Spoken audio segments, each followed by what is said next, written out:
Wiriwe hoteza amatwi BBC gahuza miryango aho uri hose ku isi kaze kuri radio no ku mirongo migufi ya shortwave. Dore ingingo z'ingenzi z'amakuru turambora mu kanya. Umuryango w'abibumbye ushinja u Rwanda gutera urugomo mu burasirazuba bwa Repubulika ya Demokarasi ya Kongo. Mu cyegeranyo cyayo cyabonywe na BBC kivuga ko u Rwanda ngo rwagabye ingabo zibarirwa mu bihumbi gufasha umutwe w'inyeshyamba za M23 kurwana n'iza leta. U Rwanda rwashinje guverinoma ya Repubulika ya Demokarasi ya Kongo guhora irutangazaho intambara kubera kuranirwa guhashya imitwe y'abarwanyi mu burasirazuba bw'igihugu. Leta y'u Rwanda kandi iravuga ko idahangayikishijwe n'icyemezo cya guverinoma nshya y'Ubwongereza cyo guhagarika amasezerano yo kohereza abimukira basaba ubuhungiro mu Bwongereza kandi ko nta rudahatirwa gusubiza amafaranga rwahawe.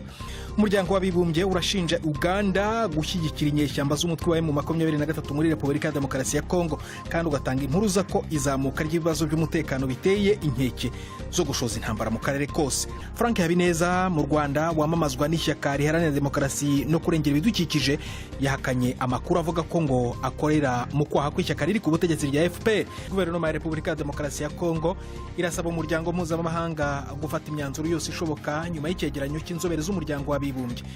Turajya mu Rwanda hateganyijwe amatora rusange kuwa mbere y'ibikorwa byo kwiyamamaza birazarangira ejo kuwa gatandatu.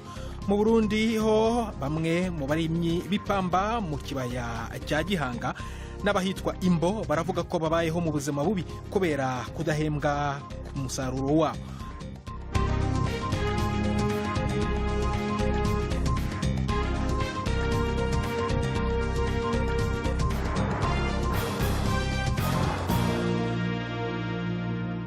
Ikaze ku makuru arambuye duhera mu Rwanda aho mu gihe amatora rusange ateganyijwe kuwa mbere. Muri rusange abiyamamaza baravuga ko ukwiyamamaza kwabo kwagenze neza, gusa hamwe na hamwe hari ahavuzwe ibikorwa byo kubangamira biyamamariza umwanya w'umukuru w'igihugu, agatungwa agatoki abayoboke b'ishyaka riri ku butegetsi n'inzego z'ibanze.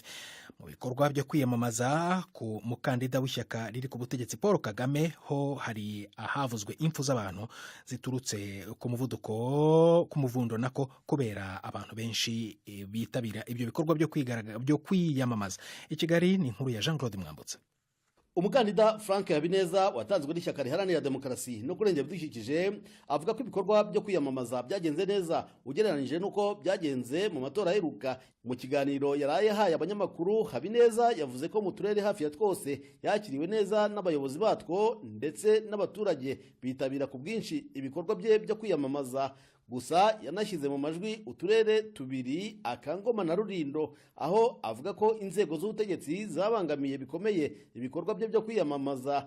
Muri utu turere Habineza avuga ko yagiye ahura n'abamamaza ishyaka riri ku butegetsi kandi ari we wari wasabye uruhushya. Umukandida wigenga Philippe Mpayimana nawe avuga ko ibikorwa bye byo kwiyamamaza byagenze neza. Kuba abaturage batarabaye benshi bitabira ibikorwa bye, Mpayimana avuga ko ntacyo byamutwaye, ngo icy'ingenzi nuko atabangamiwe mu kwiyamamaza. We ntahamya ko azatsindira umwanya mukuru w'igihugu, ariko avuga ko abona zongera umubare w'amajwi ugereranije nayo yari yabonye mu matora aheruka. Ku mukandida w'ishyaka riri ku butegetsi Paul Kagame ho ibintu byose ni byiza nk'uko byemezwa n'imbaga yitabira ukwiyamamaza kwe. Abaturage bitabye ibikorane bye ari benshi cyane ku buryo hari naho bivugwa ko yagiye yegeranya abasaga ibihumbi 300. Hamwe na hamwe ibi byatumye habaho umuvundo ndetse hakaba haravuzwe abagera kuri 4 bapfuye kubera gukandagirwa mu kivunge. Ishyaka riharanira ukwishyira ukizana kwa buri muntu PR iry'imibereho myiza y'abaturage PSD yahisemo kudatanga umukandida ku mwanya w'umukuru w'igihugu, asaba abayoboke bayo kuzatora Kagame. Gusa mu matora y'abadepite ho aya mashyaka yiyamamaje ukwayo. Bwa mbere umukandida wigenga yemerewe kwiyamamariza umwanya mu nteko ishinga amategeko, Janvier Nsengiyumva, avuga ko kwiyamamaza wenyine bitoroshye kubera mikoro cyane, ariko akavuga ko yumva afite icyizere cyo kuzahiga amwe mu mashyaka. Jean-Claude Mwambutsa, BBC gahuza miryango, i Kigali. Tukiraho mu Rwanda kuri aya matora ibikorwa byo kwiyamamaza rero bikaba birimbanyije mbere uko bihagarara ejo. Kimwe mu bintu bigaragara ko bitandukanya aya matora nayo mu myaka yashize ni ikoreshwa ry'imbuga nkoranyambaga mu buryo bukomeye nk'uko mugenzi wacu Samba Cyuzuzo abivuga muri iyi nkuru. Ndishimye, iki kintu cya mbere numva ntegereje kuba nakora mu buzima bwanjye kikanshimisha kuba nagira uruhare mu gutora umukuru w'igihugu. Nzaba numva ndi umuntu urenze kuko nzaba natoye. Mutoni Sylvia w'imyaka 20 ni umwe mu rubyiruko rugera kuri miliyoni 2 rugiye gutora bwa mbere mu Rwanda, aho abantu miliyoni 9 bose hamwe bazatora 42% n'urubyiruko, umubare munini wa mbere mu mateka y'amatora mu Rwanda.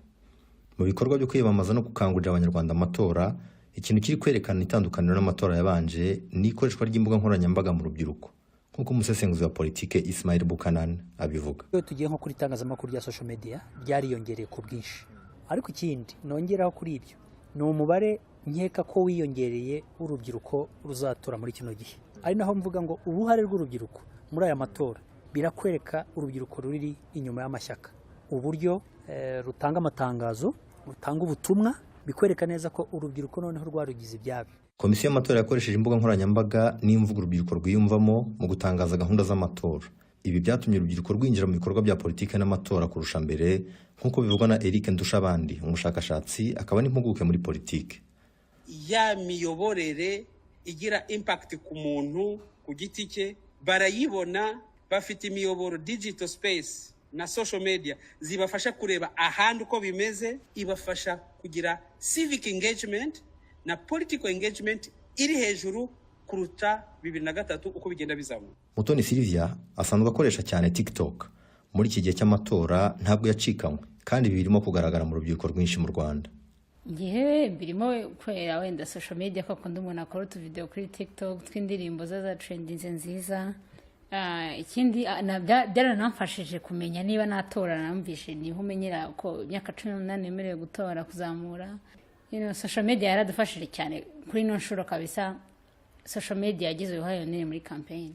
Amatora ateganyijwe kuwa mbere, aho bazatora perezida n'abagize inteko ishinga amategeko.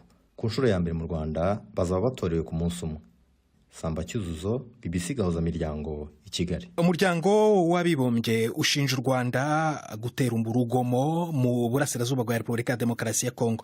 Mu cyegeranyo cyayo cyabonywe na BBC kivuga ko u Rwanda ngo rwagabye ingabo zibarirwa mu bihumbi gufasha umutwe wa M23 kurwana n'ingabo za Repubulika ya Demokarasi ya Kongo. Inkuru ya Richard Kago muragizwaho na Florentine Kwizera. Umugwi w'abahinga wararitswe n'inama nkuru y'umutekano yishirahamwe mpuzamakungoni umenyesha yuko ingabo z'u Rwanda zaterereye uburyo mu bijanye n'ubuhinga ndetse no gufasha ku rugamba bagwanye. Abo bahinga bavuga yuko kwifashisha ibikoresho vya gisirikare biteye imbere cyane byafashije abagwanyi gutera no kwifatira ibice binini by'intara ya Kivu ya ruguru uyu mwaka. Ico cegeranyo kivuga kandi ku bikorwa byo kuvogera cemeza yuko vyakozwe n'ingabo z'u Rwanda zajabutse urubibe zikindira muri Kongo. Abo bahinga bavuga yuko izo ngabo zaciye zinjira muri iyo ntambara. Umuhari M23 urahakana ibyabo bahinga batangaje, ukavuga yuko ari ibyo kuduragiza no kurondera kuburizamwo utwigoro dukogwa mu kurondera gukemura ikibazo biciye mu nzira za politike. U Rwanda rwagumye ruhakana ko goba rufata mu mugongo abagwanyi b'umuhari M23. U Rwanda rwanenze cyane guverinoma ya Repubulika ya Demokarasi ya Kongo ruyishinja guhora irutangazaho intambara. Umuvugizi wa leta y'u Rwanda Yolande Makoro avuga ko kubera ko Kinshasa yabuze ubushake bwa politike bwo gukemura amage ari mu burasirazuba bw'igihugu, ihitamo ahubwo gushyigikira imitwe yitwaje intwaro itera inkeke umutekano mu karere. Inkuru ya Richard Kago muragezwaho na Jacques Nitegeka. U Rwanda ruvuga ko ruzakomeza kwirinda ibishobora byose guhungabanya umutekano warwo bivuye hanze. Ruvuga kandi ko ingabo za Kongo zitera inkunga imitwe y'inyeshyamba zirimo FDLR zakangishije guhirika guverinoma ya Kigali. Intara ya Kivu y'Amajyaruguru yibasiwe n'ibitero bya M23 kuva mu mpera za 2021, aho uyu mutwe umaze gufata uduce twinshi tw'intara. Kuwa mbere icyegeranyo cya ONU cyavuze ko ingabo z'u Rwanda zishyigikiye umutwe wa M23 mu ntambara urwana n'ingabo za leta ya Kongo, ariko izo nyeshyamba zarabihakanye. Tukiri mu Rwanda, leta iravuga ko idahangayikishijwe n'icyemezo cya leta nshya y'Ubwongereza cyo guhagarika amasezerano yo kohereza abimukira basaba ubuhungiro mu Bwongereza. Icyemezo cyo guhagarika aya masezerano cyafashwe na Minisitiri w'Intebe mushya w'Ubwongereza Keir Starmer ku munsi we wa mbere akimara kujya ku butegetsi. Starmer yavuze ko aya masezerano amaze gutwara miliyoni zisaga 310 z'amapawundi yashyizweho na guverinoma yasimbuye y'aba-Conservatives ari mu magambo y'ubwite yapfuye akanahambwa, kandi ko ngo ari imikino ya politiki idatanga igisubizo gifatika ku kibazo cy'abimukira baza mu Bwongereza mu buryo butemewe n'amategeko. Navuganye na Alain Mukurarinda, umuvugizi wungirije wa leta y'u Rwanda, uvuga ko leta kandi idafite n'inshingano zo gusubiza aya mafaranga. Ntangira mubaza uko babyakiriye. Ni icyemezo tugomba kubaha guverinoma y'u Rwanda, kuko guverinoma y'u Rwanda ntigomba kwivanga mu byemezo bifatwa na guverinoma zindi. Turacyumva tukacyakira gutyo uko cyafashwe, nta kindi rwose turenzaho, uretse yuko ntabwo byatunguranye kuko biyamamaza bari barabivuze bati nitugera ku butegetsi hari amasezerano turumva tutazashyira mu bikorwa. Ku bijyanye n'amasezerano mwari mwaragiranye, byari byo byose hari ibikorwa byari byaratangiye gukorwa nko kubaka amazu abo bimukira bagombaga kuba bazajyamo, bizagenda gute? Ubwongereza nibwo bwasabye u Rwanda yuko bafatanya kureba uko ikibazo cy'abimukira cyakemuka.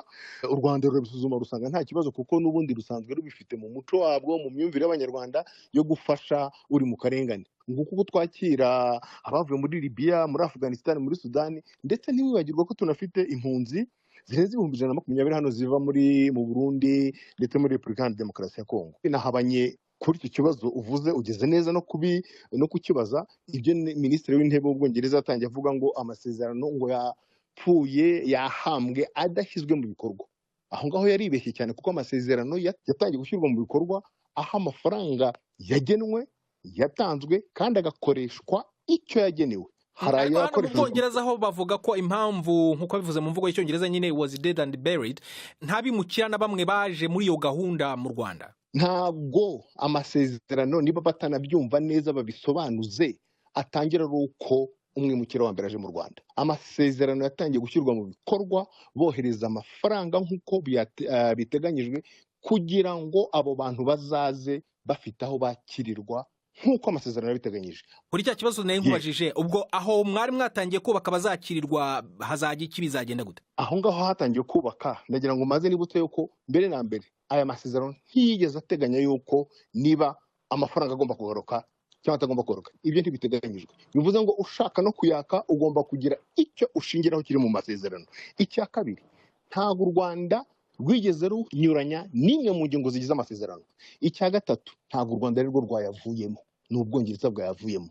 Bivuze ngo rero amafaranga azakoreshwa icyo yari yarateganyirijwe, n'ubundi hari hateganyijwe mu masezerano ko amazu yubatswe azabamo abimukira hamwe n'Abanyarwanda. Bivuze ngo rero Abanyarwanda bazayabamo. Umuryango w'Abibumbye urashinja Uganda gushyigikira inyeshyamba z'umutwe wa M23 muri Repubulika ya Demokarasi ya Kongo. Inzobere za Loni ziratanga impuruza ko izamuka ry'ibibazo by'umutekano biteye inkeke zo gushoza intambara mu karere kose. Umutwe wa M23 usanzwe uregwa gushyigikirwa n'u Rwanda, ibirego abategetsi barwo bahora bahakana. Ariko icyegeranyo cy'inzobere za Loni cyatangaje ibimenyetso zivuga ko byerekana ko aba barwanyi banashyigikiwe na Uganda. Uganda yahakanye ibi birego biri muri raporo binavuga ko u Rwanda rufite abasirikare bagera ku 4,000 muri Kongo bafatanya na M23 kurwana. Icyegeranyo kandi impapuro 293 cyakoze iperereza kugeza hagati mu kwezi kwa kane cyasohowe muri iki cyumweru, ariko cyari cyarabanje guhabwa komite ishinzwe ibihano mu kanama k'umutekano mbere yo koherezwa mu kanama k'umutekano nyirizina mu kwezi gushize kwa gatandatu. Icyegeranyo rero kiranavuga ko ingabo z'u Burundi zagize uruhare mu bikorwa by'abasirikare barwo ndetse n'abakongo bafatanya mu barwanya umutwe wa M23 n'abasirikare b'u Rwanda. Ibintu bizamura ubushyamirane bukaze. Inkuru yo ku rubuga rwa BBC muragezwaho na Mark Niyonkuru. Abo bahinga b'ishyirahamwe mpuzamakungu bavuga ko Uganda iriko irafasha inyeshamba za M23 zigwanira mu burasirazuba bwa Repubulika ya Demokarasi ya Kongo. Abo bahinga baranagabisha ko izo ntambara ziriko zifata iyindi ntera ishobora kuba imbarutso ku ntambara y'akarere. Iyo raporo ya ONU ivuga ko bishoboka ko Uganda yemerera ibikoresho vyo mu ngwano, ibiribwa n'abagwanyi bashasha ba M23 guca ku butaka bw'ico gihugu. Ngo Uganda ntiyabujije inyeshamba za M23 n'ingabo z'u Rwanda gutura no guca ku butaka bwayo. ico cegeranyo kivuga ko abasirikare bakuru bo mu butasi bw'igisirikare ca Uganda bageze mu gisagara ca Bunagana muri Kongo kuva nibura mu mpera z'umwaka w'2023 guhuza ibikorwa n'abakuru ba M23 no guha abakuru b'uyo muhari uburyo bwo gukora ingendo mu karere isanzwe igenzura. Nk'akarorero ico cegeranyo kivuga ko umukuru wa gisirikare wa M23 Sultani Makenga asanzwe yarafatiwe ibihano na ONU zo kutagira ingendo yagize izo ngendo muri Uganda mu manama. Uganda iragirizwa kandi gufasha urunani Alliance Fleuve Congo rumaze igihe kitari kinini rutanguye rubona n'abasesenguzi nk'ishami rya politiki ry'umuhari M23. Umushikiranganje wa Republika ya Demokarasi ya Kongo ajeje imigenderanire Therese Kayikwamba yavuze ko ahangayikishijwe n'ibirego by'ubufatanyacaha hagati y'ingabo za Uganda, M23 n'ingabo z'u Rwanda. Yavuze ko iki kibazo kizoshikirizwa abategetsi bo hejuru ba Uganda, igihugu gisanzwe gifasha mu kurwanya inyeshamba za ADF. Bamwe mu Barundi baba ku mugabane w'i Burayi barashimishwa n'icyo bavuga ko ari uruhare rwabo mu iterambere ry'u Burundi biciye ku mafaranga bohereza mu gihugu cyabo. Menshi muri ayo mafaranga afasha imiryango basizeyo, ariko rero bakananubira uburyo bwo kohereza ayo mahera ko butaborohereye kandi butoroshywa n'abategetsi, ibintu bituma acishwa mu nzira z'amagendu, icyo mu Kirundi bita mu kinywabi. Abahanga mu butunzi bavuga ko ubwo buryo butuma igihugu kihahombera. Le Majesté uri mu Bubiligi yavuganye na bamwe muri abo Barundi bohereza amafaranga, adutegurira inkuru ikurikira. Etienne Ndikumana ni Umurundi aba mu gisagara ca Mukron ni mu majepfo y'igihugu c'u Bubiligi. Uwo mugabo w'imyaka 47 asanzwe akora akazi ko kunguruza ingenzi mu mabisi manini. Avuga ko n'abagenzi we naho bari kuri metero birenga 7,000 uvuye mu gihugu cabavyaye agatima kagiterera aho bataye uruzogi, ari naco gituma igice kimwe c'agashara bakirungikiyo bamuka mu Burundi yamara kanegura ko batorezwa mu kurungika amafaranga mva makungu. Ugereranije rero nta urungika amafaranga ari munsi y'ibihumbi 2 by'amayero ku mwaka, uwo nuwa make uko hari n'abashikana ibihumbi 10 ku mwaka.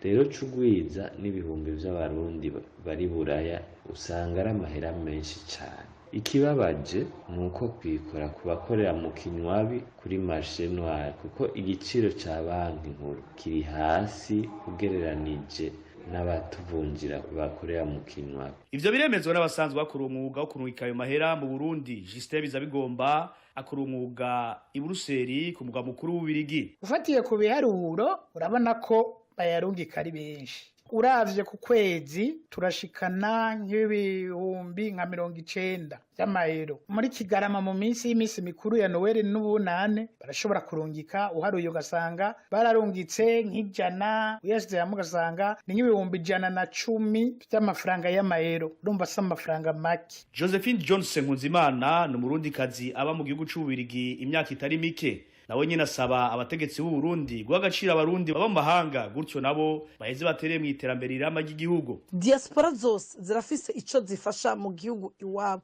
kubera abantu benshi b'Iburaya bararihira amashure nk'abantu bari iwabo mu bihugu vy'iwabo, barakora business. Ivyo ni ibintu bigenda birahinduka uko imyaka igenda. Ushitse uri mu nzu ushika ata mapuro uronka, ushika ubanza kurondera amahera, kandi kenshi yaronse uragira ico ukoze iwanyu, uragira ico uhinduye, igihugu cy'iwanyu kigashobora gutera imbere. Nabenga mu by'ubutunzi bavuga ko hakira gahaze naho abarundi bijukiye kurunka amahera atari make mu Burundi. Godefroid Bigirimana ni umuhinga mu by'ubutunzi muri leta y'Ububirigi. Kubijanye n'iterambere no gutanga akazi amesha ko Burundi buhatakariza byinshi. Kibazo cerekeye kurungika amafaranga mu gihugu cabo koko nk'ayandi ma diaspora yo mu bindi bihugu barungika, ariko ibiharuro vyerekana ko Burundi tukiri inyuma gatoyi, ibice ni 1% vyerekeye ubutunzi bwose bw'igihugu, mu gihe ivyo bice biharurwa muri 8% muri Senegal, 5% muri Nigeria n'ahandi n'ahandi. Abahinga benshi berekana yuko aya mahera arungikwa vino cane ya diaspora yo muri Afrika niyo mu Burundi dahaze ashikira hanini imiryango yabo, nabo bakayakoresha mu vyerekeye gusuma, kuriha amahera y'ishure, ntibayatumbereza hanini mu bintu bijanye no kudandaza no kugira ico ni cambere. Ica kabiri nuko gushika ubu nta politiki iboneka neza yo kwegeranya ayo mafaranga kugira igihugu gishobore kugura imiti, gishobore kugura kabira. Ica gatatu nuko ayo mafaranga arungikwa no kuraba nahaca n'amakano acamwo, kubera gushika ubu nta biharuro bitomoye neza bijanye n'ayo mahera agenda hari,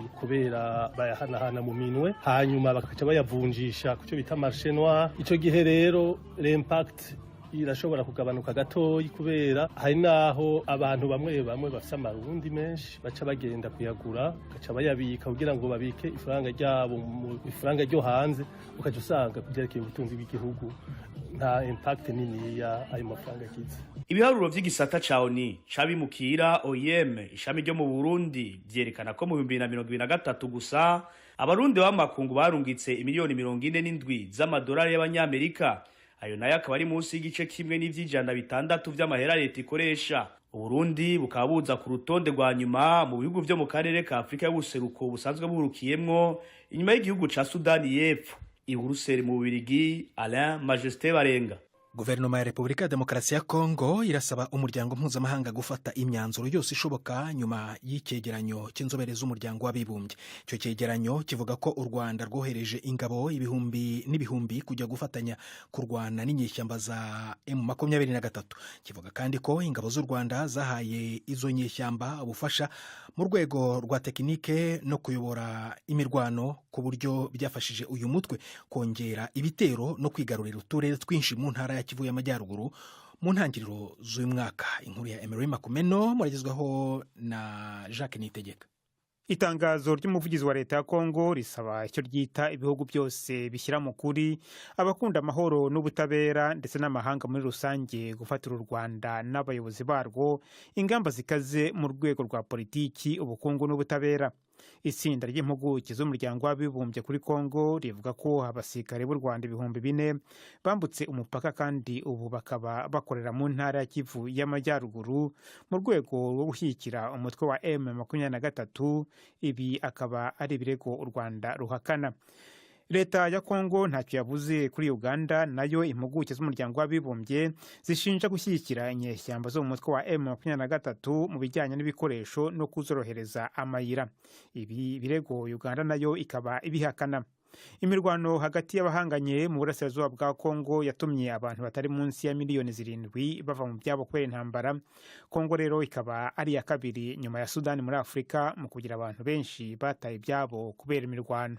Dusubire mu Rwanda aho umukandida wigenga mu matora ya Perezida Philippe Mpayimana avuga ko yifuza ko amatora ateganyijwe mu cyumweru gitaha yaba igipimo cyaho avuga ko abanyarwanda bageze muri demokarasi. Uyu mugabo utarashoboye kubona ijwi rigera no kuri 1% mu matora aheruka aravuga ko yizeye ko azabona amajwi arushijeho kandi ko ngo nibitaba nabyo mu magambo ye ubutumwa bizaba bimuhaye buhari.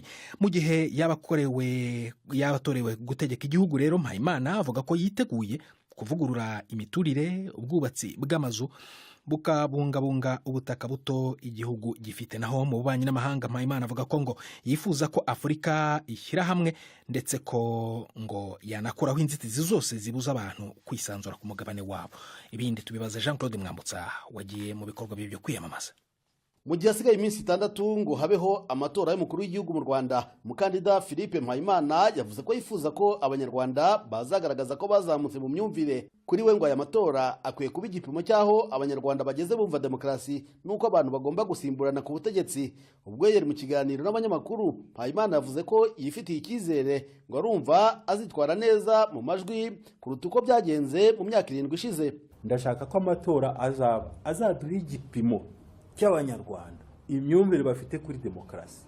Nirongera nkabona 1% nabyo bizaba bifite igisobanuro, ariko je nifuza ko naba menshi kurushaho ni nako bizagaragaza ko abanyarwanda batangiye kumva ko ubuyobozi buturuka mu bushake bw'abaturage. Nk'ubu dufite ubuyobozi twakuye ku rugamba rwo kubohora igihugu. Ibyo byinjiye bimaze kwinjira mu banyarwanda ko nta yindi nzira yindi yo kuba umuyobozi niba utarabaye muri FPR. Mu gihe yaba ageze ku butegetsi, Mpayimana yavuze ko yakwihutira kuvugurura imikoreshereze y'ubutaka, abubaka bagakoresha ubutaka bazirikana ko hakenewe naho guhinga dore ko igihugu gifite ubutaka buto. Nko ku mujyi wa Bugesera ukareba ubutaka wubatseho ukuntu bwera, ndibaza nkavuga nti iriya nzu uwayiterura akayitereka hejuru y'iriya aho yabivuye nta kamaro hagira kurutaho.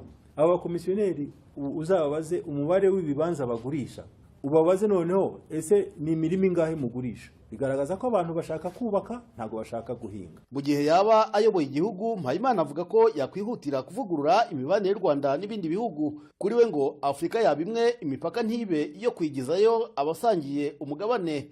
Naho ku miyoborere y'igihugu, Mpayimana avuga ko azashyira imbere ihererekanya ry'ubutegetsi, kandi buri munyarwanda akumva ko nta muntu runaka wavukiye gutegeka cyangwa se uhejwe mu myanya runaka y'ubutegetsi. Mu Rwanda aho Frank Habineza wamazwa n'ishyaka riharanira demokarasi no kurengera ibidukikije yahakanye amakuru avuga ko akorera mu kwaha kw'ishyaka riri ku butegetsi. Cyakora ashimangira ko adashobora kwifatanya n'abo yavuze ko abashaka gusenya igihugu. Mu kiganiro yagiranye n'abanyamakuru, Habineza yavuze ko yiyemeje kuvugira abaturage nta gutinya, ndetse ko hari n'igihe yagiye ahura n'ibibazo kubera kuvuga ukuri kutifuzwa. Avuga ko ibikorwa byo kwamamaza byagenze neza mu gihe yaganiraga n'abanyamakuru, ariko ko ngo hari naho yabangamiwe n'abategetsi bo mu nzego z'ibanze. Inkuru irambuye n'umunyamakuru wacu i Kigali Jean Claude Mwambutse. Mu kiganiro yahaye abanyamakuru mbere y'uko ibikorwa byo kwiyamamaza bisozwa, Bwana Habineza yavuze ko yabonye impinduka mu myitwarire y'inzego z'ubutegetsi, ngo ahenshi yakiriwe neza. Cyakora ngo hari n'ahandi hake yabangamiwe n'inzego z'ubutegetsi zikemera ko hiyamamaza n'ishyaka riri ku butegetsi mu gihe kimwe, kandi ari we wari wahawe uruhushya mbere. Muri iki kiganiro yavuze no kubamushinja ko yemeye kujya mu kwaha kw'ishyaka riri ku butegetsi, ko atari ishyaka ritavuga rumwe n'ubutegetsi nk'uko we abivuga. Kuri aba, Habineza avuga ko ijoro riba wariraye. Je naje kuvugira abanyarwanda, mushaka kunyirukana ibyo bitekerezo muzabizire nta kibazo. N'igihe ejo bundi vuga kuri impunzi zo mu Bwongereza byari binkozeho hafi kwirukana mu nteko, tuba turi ku muriro, abantu badashaka ko tutangaza tuvugira abanyarwanda. Noneho birambabaza cyane, mwebwe abo tumivugira mukaba mukinyuma mushaka kuduca intege. Abantu bafite ingengabitekerezo ya jenoside bashaka kudusubiza amacakubiri, bashaka kudusubiza mu curaburindi, nibo baba bashaka ko dukora politiki yo gusenya. Iki kiganiro cyavuze no ku mubano w'ibihugu by'akarere, aho u Rwanda rurebana n'ingwe na bimwe mu bihugu birukikije, kugeza aho u Burundi bwafashe icyemezo cyo gufunga imipaka impande zombi zisangiye. Kuri iki kibazo, Habineza avuga ko hari umuti agifitiye. Icyo tubushaka cyane cya mbere ni uko nta mupaka n'umwe agomba kuzongera gufungwa. Turifite gahunda yo kuba twasinya amasezerano mpuzamahanga ahoraho, kuyo nta gihugu na kimwe kizongera gufunga umupaka n'igihugu kindi cyo muri East Africa Community. Iyo noneho bamaze kuganira bakumvikana, ayo masezerano agomba kuzajya yubahirizwa. Niba batuyubahirije hazajya habaho nibura ingaruka kuri icyo gihugu kitubahiriza amasezerano. Habineza umaze kugera mu turere 26 yiyamamaza kugeza ubu, avuga ko yabonye impinduka mu myumvire yabo asaba amajwi, ngo hari aho yatunguwe n'abantu benshi bitabiriye ibikorwa byo kwiyamamaza. Habineza akavuga ko yumva azabona amajwi menshi, ndetse akaba yiha amahirwe angana 55% yo kuba yatsinda aya matora, ndetse n'umubare w'abadepite b'ishyaka rye ukaba wazamuka cyane. Tujye mu Burundi aho bamwe mu barimyi b'ipamba mu kibaya cya Gihanga n'abahitwa Imbo bavuga ko babayeho mu buzima bubi kubera kudahemberwa umusaruro wabo. Aba bahinzi bemeza ko kugeza na n'ubu batarabona amafaranga y'ipamba bashoye mu mwaka ushize wa 2023, ibintu byabateye ubukene no kubaho mu buzima bubi baca inshuro. Abategetsi muri Minisiteri y'Ubuhinzi n'Ubworozi bemera iki kibazo, bakaba bavuga ko bari kugikurikirana. N'inkuru ya Gildas Ihundimpundu wagendeye abo barimyi mu ntara ya Cibitoke. Ushitse mu kiyaya ca Mbazamiduha ku mutumba Rukana, komine Rugombo, intara ya Cibitoke, ugumuhura n'abarimyi bavuye gushwabura ipampa. Bamwe baba bagiremetse ku mutwe, abandi baboheye imizigo ku makinga. Akuya kaba kabarenze na rya turi mu gihe cici, izuba naryo rimenibwa gahanga. Umuruho uragaragara ku maso. Bagenda mu migwi atavugisha uwundi. Ubabonye wo kwibaza ko ingorane bafise arizo zonyene. Yamara bamwe barakwija amezi 12 batararonsa amafaranga y'ipampa bashoye mu mwaka uheze. Jane Nduwayo na Niyonsaba barihebuye. Je no kuvuga ibanda yeteze wanje ntizirahembwa amahera. Serutse bambwira ngo zarahembwe kandi zose zikwiye ko bakazimpaye. Bambwira ngo amahera ngo yarasohotse, muga ntumenye umuntu yatwaye amahera wariyo.